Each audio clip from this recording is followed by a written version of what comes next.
जी तो अस्सलाम वालेकुम स्टूडेंट्स। आज हम अपने न्यू टॉपिक में आपको वेलकम करते हैं, जो है chloroplast is a light trapping and storage organelle. जैसे कि हमने क्लोरोप्लास्ट के बारे में पिछले टॉपिक में भी थोड़ा बहुत बताया था, आज थोड़ा ब्रीफली बताएंगे।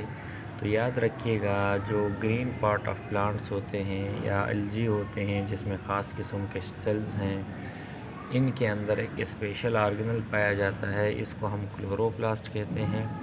और क्लोरोप्लास्ट ये आप देख सकते हैं यहाँ पीछे, ये एक क्लोरोप्लास्ट है, ग्रीन पार्ट्स ऑफ प्लांट में पाया जाता है। और इसमें डबल मेम्ब्रेन होती है, याद रखिएगा। एक मेम्ब्रेन अंदर की तरफ होती है जिसे स्ट्रोमा कहते हैं, और ये जो बाहर की मेम्ब्रेन है ये थाइलेकॉइड कहलाती है। तो हमने कहा क्लोरोप्लास्ट एक डबल मेम्ब्रेन बाउंडेड ऑर्गेनल है। इसके अंदर प्रोटीन्स एक फ्लूइड के अंदर पाए जाते हैं और उसको हम स्ट्रोमा कहते हैं। और जो दूसरा नेटवर्क मेम्ब्रेन है उसको हम थाइलेकॉइड मेम्ब्रेन कहते हैं। तो ये दो मेम्ब्रेन, जो थाइलेकॉइड दूसरी स्ट्रोमा, और ये थाइलेकॉइड एक दूसरे के ऊपर एक रखी गई है, ये ऐसे। ये देखें, ये आप यहाँ देख सकते हैं कि एक के ऊपर एक, जैसे हम सिक्कों को एक के ऊपर एक करके, इसी तरह ये थाइलेकॉइड्स एक दूसरे के ऊपर यूँ ऐसे जमा हुई हैं, वन अनदर, एक दूसरे के ऊपर अकर्स एट डिफरेंट साइट्स, और ये मुख्तलिफ़ जगहों पे पाई जाती हैं। अच्छा, piled one another in a stack, एक यानी गुच्छे की फॉर्म में होती हैं, उसको हम ग्रेनम कहते हैं या ग्रेना। तो ये जो रिएक्शन है फोटोसिंथेसिस का, इतना आसान नहीं है, इतना सिंपल नहीं है जैसे आप समझते हैं। क्योंकि याद रखिएगा स्टूडेंट, इसमें बहुत सारे रिएक्शन हो रहे हैं केमिकली, और जहाँ ये बहुत सारे एंजाइम्स भी यूज़ होते हैं, और ये या तो साइक्लिक नॉन साइक्लिक हो गया, सीधे होगा, या साइक्लिक रिपीट होता रहेगा।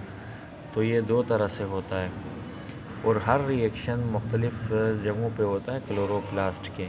फॉर एग्ज़ाम्पल अगर हम बात करें लाइट रिएक्शन की, इसमें दो रिएक्शन हो रहे हैं, जो जिसमें क्या होती है, लाइट एनर्जी कन्वर्ट होगी केमिकल एनर्जी में, और इधर जो एनर्जी एटीपी की फॉर्म में या NADPH2 की फॉर्म में स्टोर होती है। ये देखें, ये हमारा सन था, यहाँ से सन लाइट आके क्लोरोप्लास्ट पे पड़ी। क्लोरोप्लास्ट ने इस लाइट एनर्जी को यूज़ करके केमिकल एनर्जी में H2 और O2 में कन्वर्ट कर दिया, और फिर यहाँ इसने एक मॉलिक्यूल बनाया ATP या NADPH2 का, जिनके अंदर एनर्जी स्टोर्ड होती है।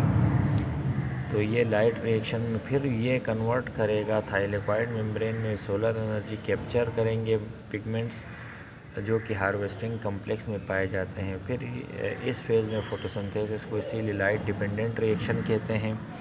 और ये नॉन साइक्लिक प्रोसेस है, और इसमें ब्रेक डाउन होता है वाटर के मॉलिक्यूल्स, और वाटर के मॉलिक्यूल के ब्रेक डाउन को हम फोटोलाइसिस कहते हैं। और ये थाइलेकॉइड मेम्ब्रेन में हो रहा है जो लाइट रिएक्शन है। जबकि दूसरी तरफ याद रखिएगा, जो डार्क रिएक्शन हो रहा है, रिएक्शन जिसमें सोलर एनर्जी ट्रांसफ़र्ड होती है to glucose from ATP and NADPH2।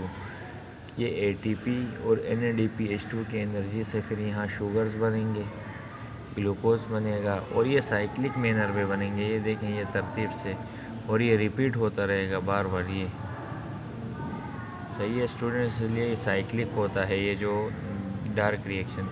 इसमें कार्बन डाइऑक्साइड फिक्सेशन होती है, CO2 की मकदार बराबर की जाती है, और इसी तरह से ऑर्गेनिक मॉलिक्यूल्स तैयार होते हैं। तो उम्मीद है ये आज का टॉपिक भी आपको समझ आ गया होगा, जिसमें हमने क्लोरोप्लास्ट में होने वाले दो इम्पोर्टेंट रिएक्शंस बताए। लाइट रिएक्शन यहाँ थाइलेकॉइड में हो रहा है, और दूसरी तरफ यहाँ पे कौन सा हो रहा है, केल्विन साइकिल या डार्क रिएक्शन इसमें हो रहा है क्लोरोप्लास्ट के साइड में। तो ये आप लोगों ने याद रखा।